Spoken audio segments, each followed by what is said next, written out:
Good morning! Simpleng recipe ng pork adobo tayo for today's video.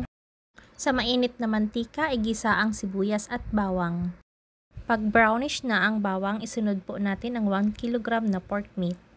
Igisa ang karne, antayin magmantika, saka isunod ang mga ingredients.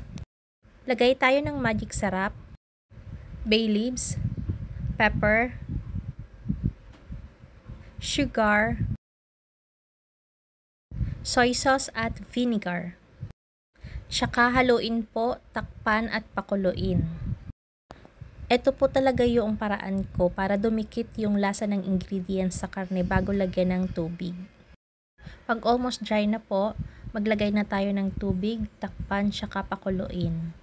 Do the process po mga 3 times until pork is tender. Lagay tayo ng sili para maanghang konti, tsaka kalamansi. Haluin lang po at saka patuyuin ng konti. And then serve. Sigurado mapapakain kayo ng marami. Ito pong aking recipe ay madali lang gayahin, lalo na ng mga nag-aaral pa lang pong magluto.